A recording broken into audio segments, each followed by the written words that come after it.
ഒരിക്കൽ മദീന പള്ളിയിൽ മിമ്പറിൽ കയറി ഖുത്ബ നിർവഹിച്ചു കൊണ്ടിരിക്കുകയാണ് പ്രവാചകർ സല്ലല്ലാഹു അലൈഹി വസല്ലം തങ്ങൾ. അതിനിടക്കാണ് അഅ്റാബിയായ ഒരു മനുഷ്യൻ പ്രവാചകരെ തേടി വന്നത്. പ്രവാചക സദസ്സിൻ്റെ ഒരു ഭാഗത്ത് വന്നു നിന്ന് അദ്ദേഹത്തെ കണ്ട പ്രവാചകർ കാര്യമന്വേഷിച്ചപ്പോൾ വിശുദ്ധ ദീനിനെക്കുറിച്ച് കുറച്ച് കാര്യങ്ങൾ അദ്ദേഹം പ്രവാചകരിൽ നിന്ന് മനസ്സിലാക്കാൻ ആഗ്രഹിക്കുന്നുവെന്നറിഞ്ഞു.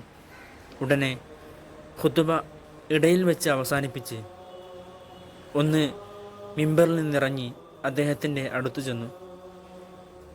അദ്ദേഹത്തിൻ്റെ ദീനിയായ സംശയങ്ങൾക്കെല്ലാം മറുപടി പറഞ്ഞ് അദ്ദേഹത്തെ യാത്രയാക്കി.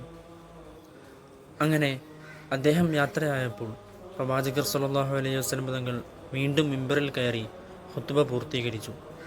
പ്രിയമുള്ളവരെ, സമൂഹത്തിൽ അധസ്ഥിതനെപ്പോലും ചേർത്ത് നിർത്തി എല്ലാവരും ഒരുപോലെ പ്രാധാന്യം അർഹിക്കുന്നവരാണ് എന്ന വലിയൊരു സന്ദേശം സ്വഹാബത്തിന് കൈമാറുകയായിരുന്നു പ്രവാചകർ അവിടെ.